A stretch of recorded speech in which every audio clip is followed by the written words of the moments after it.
বক্তব্যের শুরুতে যেহেতু আমি ওনার সন্তান, সেজন্য আমি আমার দুটো এক্সপিরিয়েন্স আপনাদের সামনে আমি শেয়ার করতে চাই। তারপরে হয়তো আপনাদের সামনে আমি তুলে ধরার চেষ্টা করব যে রাজনৈতিক অবস্থান থেকে, অর্থাৎ ওনার দলের একজন কর্মী হিসাবে ওনার সম্পর্কে আমার বক্তব্য আজকের এই অনুষ্ঠানে। এক্সপিরিয়েন্স প্রথম যেটি, সেটি হচ্ছে এই ঘটনাটি খুব সম্ভব 75-6 দিকে হবে ঘটনাটি। স্বাভাবিক, সকলের বাসার বিভিন্ন কাজে সহযোগিতা করার জন্য মানুষজন থাকে। আমাদের বাসায়ও মানুষজন ছিল বাসার কাজে, হাউসকিপিং সহ বিভিন্ন কাজে সহযোগিতা করার জন্য। তখন বয়স কম, স্বাভাবিকভাবেই এই বয়সে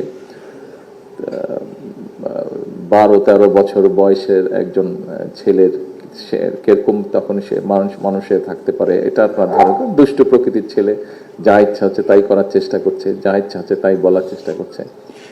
এবং স্বাধীনতার পর এখন যেরকম আনফর্চুনেটলি দেখা যায় যে সোশ্যাল মিডিয়াতে বুলিং হয়, তো স্বাধীনতার পর আমরা তখন ছোট, বিভিন্ন পাকিস্তানের মাত্র গিয়েছি, পাকিস্তানি বেশ কিছু শব্দ যেগুলো দিয়ে মানুষকে বুলিং করা যায়, এরকম শব্দগুলো আমরাও শিখেছি তখন স্কুল থেকে, এরকম শব্দ।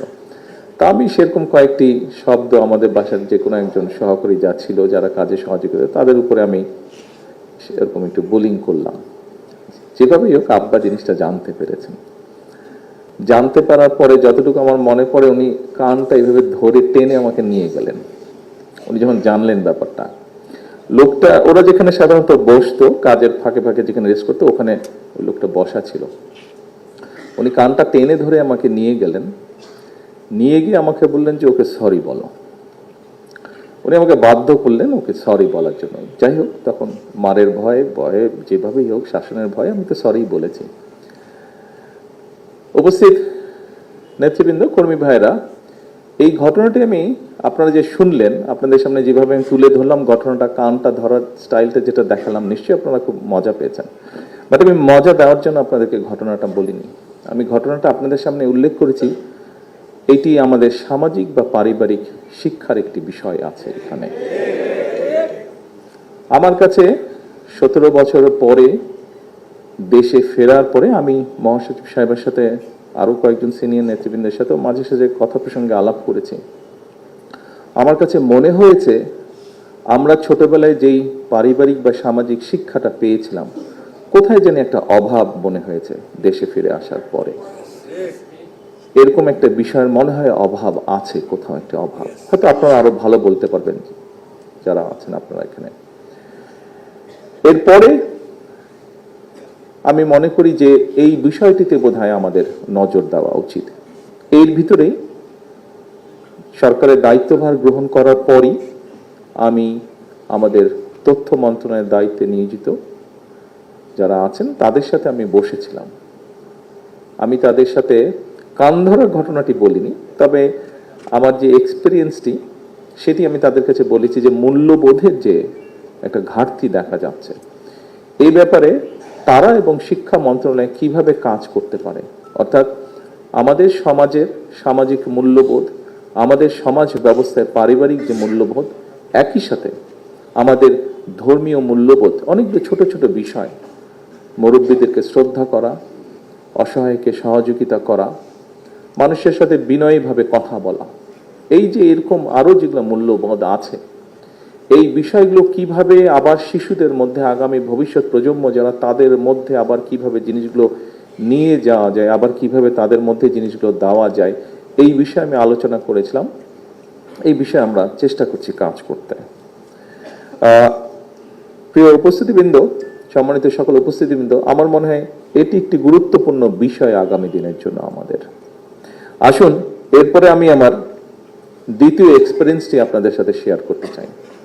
এই ঘটনাটি 1986 সালের, আব্বা মারা যাওয়ার প্রায় 6 বছর পরের ঘটনা, 5 বছর 5.5 বছর পরের ঘটনা। আমি প্রথমবার আম্মার সাথে ওমরা করতে গিয়েছি। এটি মাগরেবের, মক্কায় তখন আমরা, এটি মাগরেবের সময়কার ঘটনা।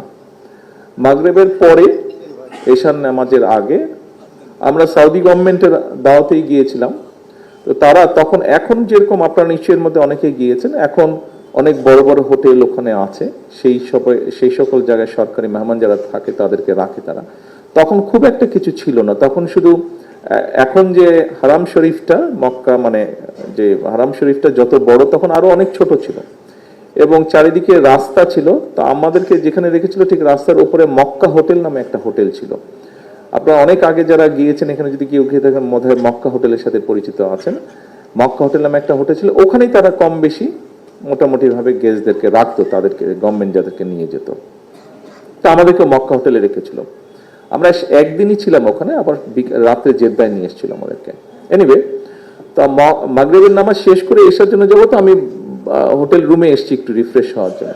তো আমি লিফটের সামনে দাঁড়িয়ে আছি, লিফট আসবে, 2-3টা লিফট, খুব বড় যে হোটেল ছিল নট দ্যাট। তো লিফটের সামনে দাঁড়িয়ে আছি, লিফটের জন্য অপেক্ষা করছি, আমার পাশে এসে আরেকটি লোক দাঁড়ালো।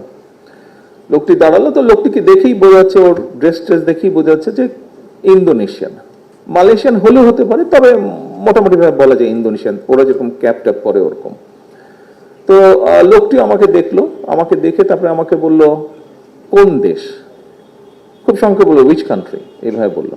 তা বললাম বাংলাদেশ। লোকটা 2 সেকেন্ডের মধ্যে আমাকে বললো ও বাংলাদেশ জিনিসটা রেকগনাইজ ওভাবে করলো না, কিন্তু ওর সাথে সাথে বললো ও জিয়াউর রহমান।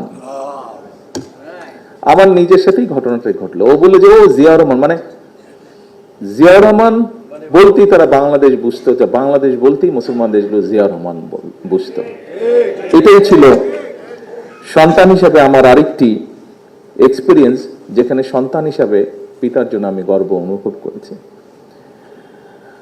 এই কথাটা দিয়ে আমি আজকে আপনারা এখানে যারা আছেন, এবং এখানে মিডিয়ার অনেকগুলো ক্যামেরা আছে, নিশ্চয়ই এখানে লাইভ কানেকশনও আছে, এটা দিয়ে যেটা সংক্ষেপে আমি বোঝাতে চাইছি সকলকে, সেটি হচ্ছে শহীদ রাষ্ট্রপতি জিয়াউর রহমানকে হেনরি কিসিঞ্জার বলেছিল দেশ স্বাধীনের পরে, দুর্ভাগ্যজনক দুর্ভিক্ষের পরে, যে বটমলেস বাস্কেট।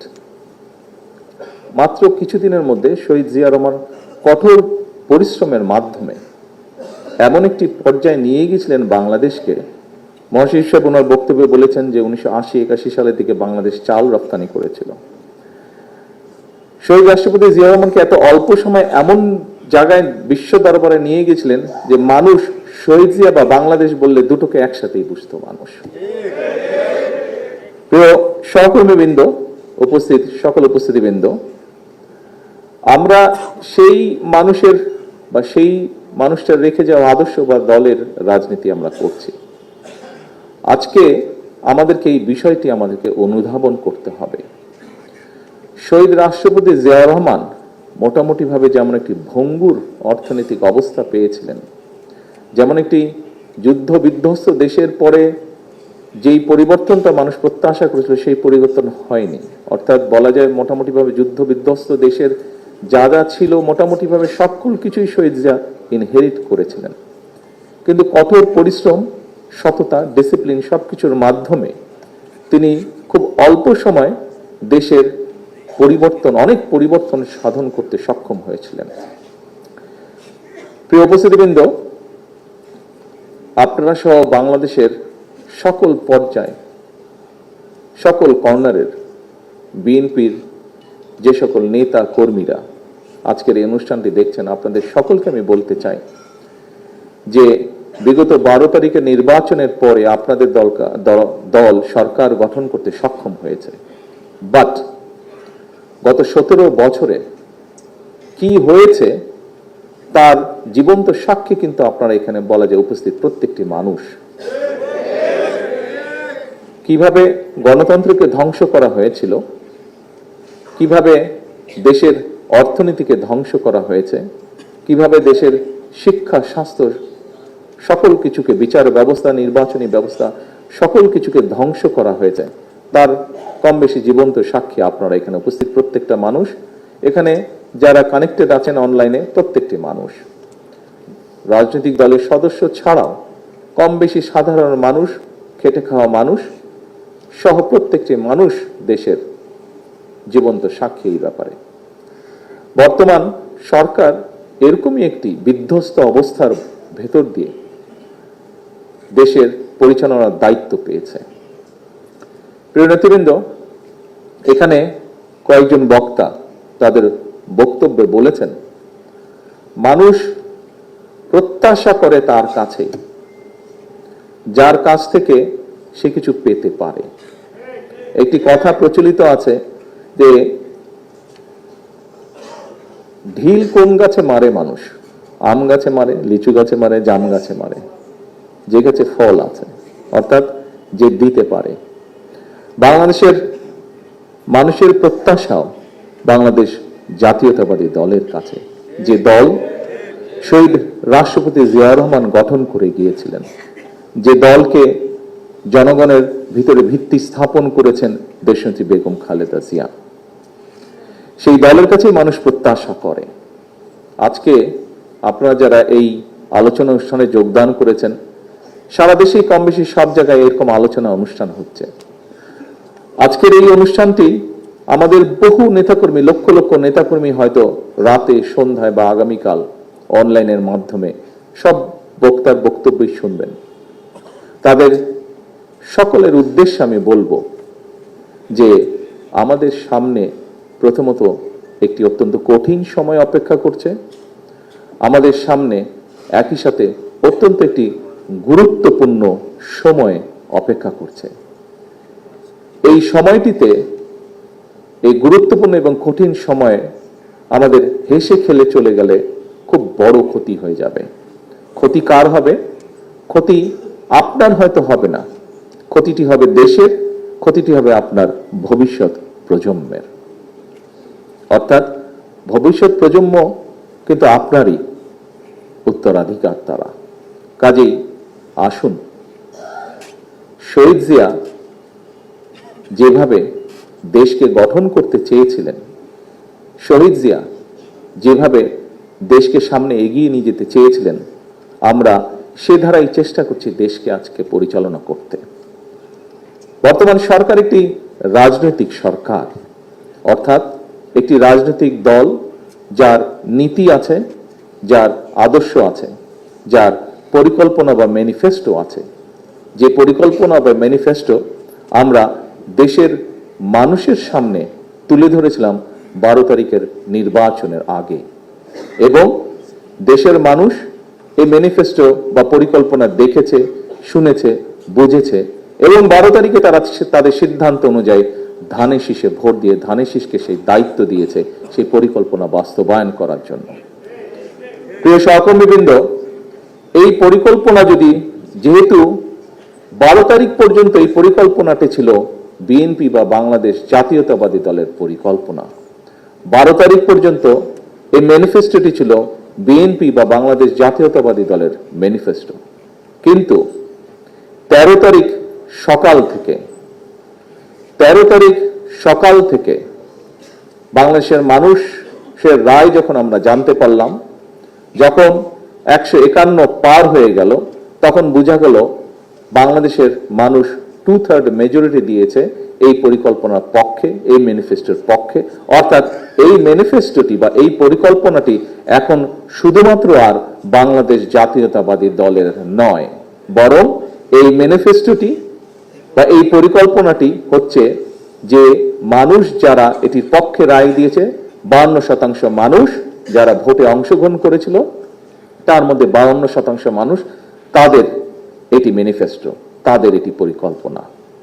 রাজনৈতিক দলের সরকার হিসাবে অবশ্যই এটি আমাদেরকে পালন করতে হবে, এটি আমাদের বাস্তবায়ন করতে হবে।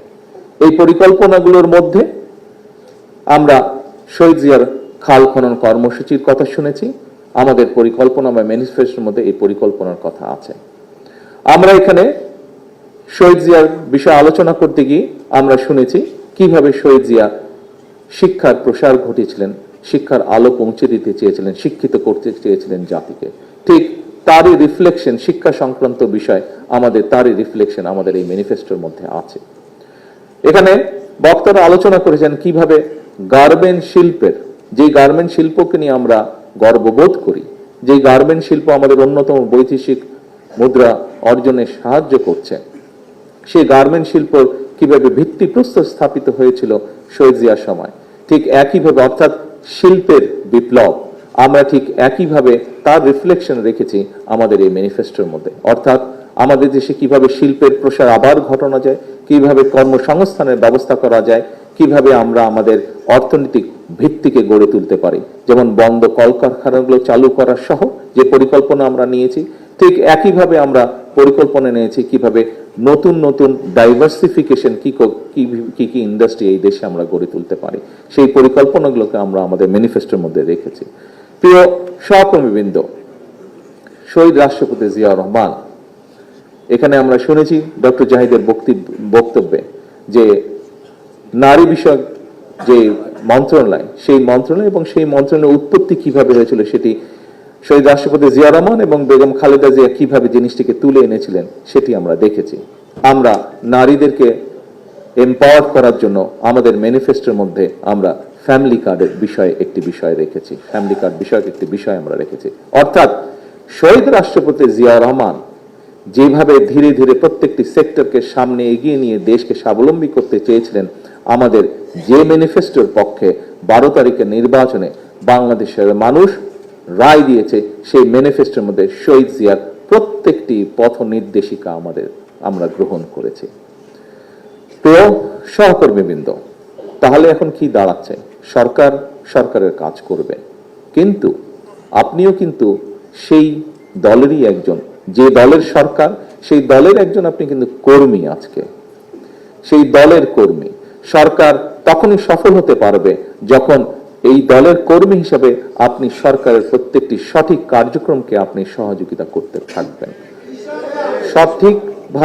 সঠিকভাবে সঠিক কাজটিকে আপনি সহযোগিতা করতে থাকবেন, তখনই এই সরকারের পক্ষে সফল হওয়া সম্ভব। আমাদের সংসদের যে 214 জন এমপি, আমাদের যে 50 জন, আমি সহ 50 জন যে ক্যাবিনেট সদস্য আছেন, আমরা শুধু পরিশ্রম করলেই কিন্তু কার্যক্রমগুলি সফল হবে না। আপনাদের সকলের সহায়তা প্রয়োজন হবে। আপনারা প্রত্যেকটি মানুষ, সারা দেশের আনাচে কানাচে, আমাদের বিএনপি বলুন, যুবদল বলুন, ছাত্র দল বলুন, স্বেচ্ছাসেবক দল বলুন, মহিলা দল বলুন, আইনজীবী ফোরাম বলুন, তাঁতি দল বলুন, শ্রমিক দল বলুন, অর্থাৎ আমাদের মূল দল সহ প্রত্যেকটি অঙ্গ সহযোগী সংগঠনে গ্রামে গঞ্জে, হাটে বাজারে, উপজেলায়, পৌরসভায়, বিভাগীয় শহরে, যেখানেই বলুন না কেন, 12 তারিখে নির্বাচনের আগে যেভাবে অক্লান্ত পরিশ্রমের মাধ্যমে এই দলকে আপনারা জিতিয়ে আনতে সক্ষম হয়েছেন, ঠিক জিতিয়ে আনার পরেই কিন্তু কাজ শেষ হয়ে যায়নি, বরং আমাদের সেই অক্লান্ত পরিশ্রমকে এখন আবারও কন্টিনিউ করতে হবে। একটি নির্বাচনের মাধ্যমে যেমন আমরা জয়ী হয়ে এসেছি, ঠিক একইভাবে আমাদের কাজগুলো, আমাদের লক্ষ্যগুলো সফল করার মাধ্যমে একটি সফল সরকার আমাদেরকে হতে হবে। একটি সফল সরকার হতে পারলেই আমরা, তাও কি জনগণের দৃষ্টিতে আমাদেরকে সফল সরকার হতে হবে, এবং জনগণের দৃষ্টিতে যদি সফল সরকার হতে হয়, তাহলে অবশ্যই শুধুমাত্র 214 জন এমপি বা 50 জন ক্যাবিনেট মেম্বারের পক্ষে সেটা সম্ভব না। যখন বাংলাদেশ জাতীয়তাবাদী দলের সারা দেশে ছড়িয়ে ছিটিয়ে থাকা সকল নেতাকর্মী এই কর্মসূচিগুলোকে বাস্তবায়নের লক্ষ্যে, এই কর্মসূচিগুলোকে সাকসেসফুল করার জন্য মাঠে ময়দানে নেমে কাজ করতে পারবেন বা করবেন, তখনই শুধুমাত্র সেটি সম্ভব। এখন আপনারা হয়তো বলতে পারেন, প্রিয় সহকর্মীবৃন্দ, যে আমি তো এমপি না, মন্ত্রী না, বা আমি সরকারের সাথে রিলেট না, আমি কিভাবে এবার কাজে সহযোগিতা করব? প্রিয় সহকর্মী, আপনি এমপি নন, আপনি মন্ত্রী নন, আপনি হয়তো উপজেলা চেয়ারম্যানও নন, আপনি হয়তো ইউনিয়ন পরিষদেরও চেয়ারম্যানও নন, বা মেম্বারও আপনি নন। আপনি কিভাবে কাজটি করবেন? আপনি একজন রাজনৈতিক কর্মী। আপনি আপনার যে সংগঠন আছে, আপনার যে রাজনৈতিক কার্যক্রম আছে, সাংগঠনিক কার্যক্রম আছে, সাংগঠনিক শৃঙ্খলা আছে, এই বিষয়গুলোকে আপনি সঠিক রাখার মাধ্যমে, অর্থাৎ আপনি একজন পলিটিক্যাল অ্যাক্টিভিস্ট। কাজী পলিটিক্যাল অ্যাক্টিভিস্ট হলে আপনি পলিটিক্স করার মাধ্যমেই আপনি দলকে সঠিক রাখবেন, এবং দলকে সঠিক রাখার মাধ্যমেই আপনি সরকারকে সহযোগিতা করতে সক্ষম হবেন। প্রিয় সহকর্মীবৃন্দ, আজকের এই 45তম শহীদ জিয়ার 45তম শাহাদাত বার্ষিকী উপলক্ষে আমরা শপথ গ্রহণ করতে পারি। কি সেই শপথ? আমরা শপথ গ্রহণ করতে পারি, আমরা আলহামদুলিল্লাহ আল্লাহর রহমতে এটি জনগণকে সাথে নিয়ে 2024 সালের 5ই আগস্ট জনগণকে সাথে নিয়ে আমরা একটি সফল আন্দোলন করেছিলাম। 2026 সালে 12 ফেব্রুয়ারি নির্বাচনে জনগণকে সাথে নিয়ে আমরা একটি সফল নির্বাচন পার হয়ে এসেছি, আলহামদুলিল্লাহ। আসুন আমরা সকলে মিলে চেষ্টা করি, যেই ম্যানিফেস্টোর পক্ষে বাংলাদেশের মানুষ রায় দিয়েছে সেই ম্যানিফেস্টোকে বাস্তবায়ন করার মাধ্যমে একটি সফল সরকার আমরা সফল সরকারের কার্যক্রম যাতে আমরা শেষ করতে পারি, তাহলেই আমরা একমাত্র 30 মেতে শহীদ জিয়ার প্রতি পরিপূর্ণ সম্মান প্রদর্শন করতে সক্ষম হব বলে আমি বিশ্বাস করি। প্রিয় সহকর্মীরা, আসুন এটি হোক সরকার গঠন করার পরে শহীদ জিয়ার প্রথম যে মৃত্যু বার্ষিকী বা শাহাদাত বার্ষিকী, সেই শাহাদাত বার্ষিকীতে এটিই হোক আজকে আমাদের শপথ, এটিই হোক আজকে আমাদের প্রতিজ্ঞা। প্রিয় সহকর্মীবৃন্দ, আপনাদের সকলকে ঈদের শুভেচ্ছা জানিয়ে আমার শাহাদাত বার্ষিকী উপলক্ষে আমার আজকের বক্তব্য শেষ করছি।